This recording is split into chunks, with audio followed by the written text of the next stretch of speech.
Hello everybody, how is it going? So, today we're playing some Croc against a Rebecca. Not a Rebecca, a Vivi. Oh my goodness, not used to saying her name.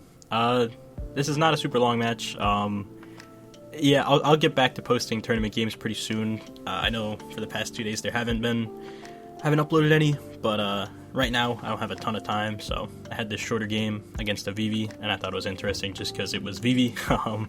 So I thought I'd upload this, and tomorrow I will hopefully have a tournament game uploaded, and I'm going to locals pretty soon, so hopefully I can record some there for the YouTube. We hope so.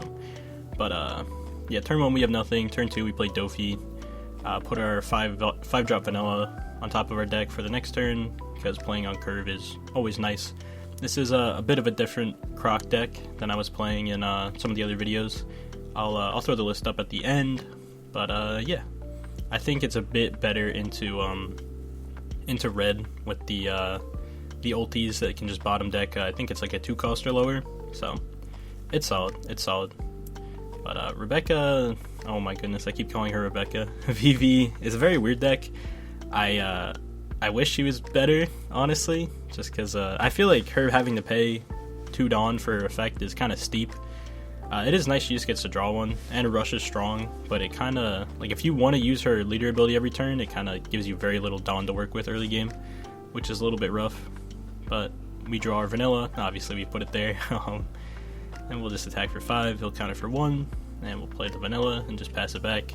I think this Croc list being a little bit less reliant on Sentomaru is pretty nice, just because of, you know, this, obviously you really want to see Sentomaru turn 2 with the Croc deck that runs it, and if you don't see it, you're feeling pretty bad. But with this list, it's honestly it's a bit simpler. We just kind of play good bodies on curve and then try to rely on our late game and our spells or events to kind of get us through, which is I think both strategies are fine. Also, very interesting card. He's playing the Reduce Brook. I think that swing is a misplay. I don't know why he'd let me attack the Brook. I feel like it could have been very useful in clearing my vanilla, but you know, it'd be like that. We're just gonna go 7 at life, and then probably 5 at life, and then play the Soga King, or we'll go 5 at the Brook. But I guess him swinging didn't super matter if I was just gonna bounce it anyway, so that is fair. That is fair.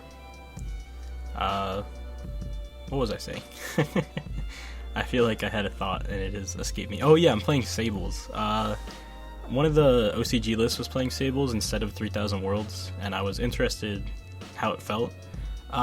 It's okay. It feels pretty good into all the kind of 7-drops in this format, with like Rebecca having 7-drop Luffy, Dofi having 7-drop Luffy, Croc having some 7 costs, like Soga King or just something lower. So it feels kind of fine bouncing those cards back to hand, but then there's other matchups where, like against Law, you really don't want to bounce his blocker back to hand because he'll just play it again next turn and stuff like that. So I think the card it's interesting. It definitely has its matchups where it shines and its matchups where it really doesn't.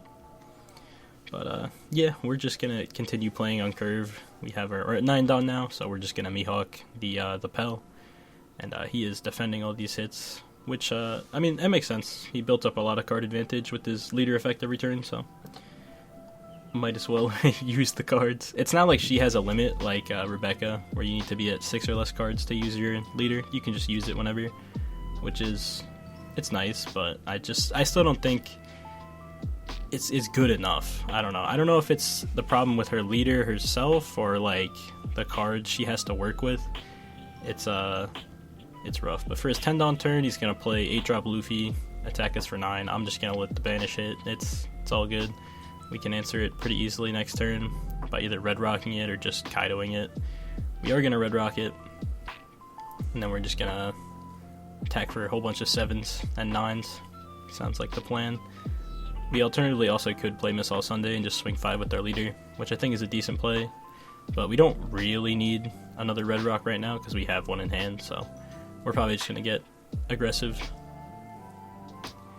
And yeah, he defended a lot of the hits. I think he ended up taking like 2 life that turn, so dropped a lot of cards from hand. But using his leader, he should be able to build back a decent amount of cards. But we are definitely hard winning on board, so it's gonna get pretty hard to defend every turn now. It's kind of what Croc does if he's allowed to play his game, is he'll just slowly build up these bigger bodies that get rid of your bodies, and then you're like, what do I do? He's a very fun deck. He definitely has some bad matchups in this format, like decks that out late game him, like Katakuri and other yellow decks. Red does pretty good into Croc. It just kind of depends how good their opening is, kind of. But I think I'm just gonna slam a 10 drop here because I really have no pressure on me at all. Like max maybe 2 swings next turn if he has like a rush card plus his leader effect. Even that's kind of unlikely. So yeah, we're just gonna play the Kaido, and that should stick just the rest of the game and probably will let us seal the game. He's only down to 4 cards. We'll probably be 5 cards with his leader. And only 2 life, and we have 3 attacks right now, one of them being pretty big, the other 2 still being a good number, honestly. He's gonna play Pell, use leader effect, give him rush. I don't know if he has a way to like reduce my Sogeking, but that could be pretty good. Goes 8 at my life. I'm probably just gonna take that. Yeah, that's fine. I'll play a Chopper and pass. We'll pick up another Vanilla, not really doing anything. We could play another Mihawk if we want. We could play Mihawk and then bounce the Chopper, and then just swing the rest at life. Or we can just swing a whole bunch at life. That could be it. We're gonna go 1 Dawn on Sogeking. Attack life for 7. He'll take that hit. We'll go 7 again with the Vanilla. I forget his name. Rocky. There we go. He'll block with Chopper. We'll just swing for 5. He'll counter. I definitely could have gone for game this turn, but it doesn't super matter. We'll just play Mihawk and, yeah, bottom that. Yeah, definitely could have just loaded up leader, attack big, and attack big with Kaido, but that's no fun. I want to play the Mihawk. So, the game is pretty much sealed unless he finds, like, 4 blockers, I think. Even then, I get around 1 with leader effect, so I don't even think that would do it. But he plays Nami, grabs a Vanilla Luffy, plays Luffy, gives him Rush, plays another Nami, grabs a Chopper. Okay, so that's 1 blocker. He still needs a lot of counter power to deal with this. There's a 1 Dawn on Luffy, attacks my life for 7. We'll just take. He'll pass it back. I think it's time to not go for game again and play that other Mihawk. That'd be funny. We'll go 1 Dawn on Sogeking, attack for 7. He'll block. Okay, yeah, that's just game. Doesn't have the counter. Yep. Alright, well, sorry, short video today. I'll have some tournament gameplay up tomorrow and hopefully some locals gameplay soon. But yeah, I'll see you guys in the next one.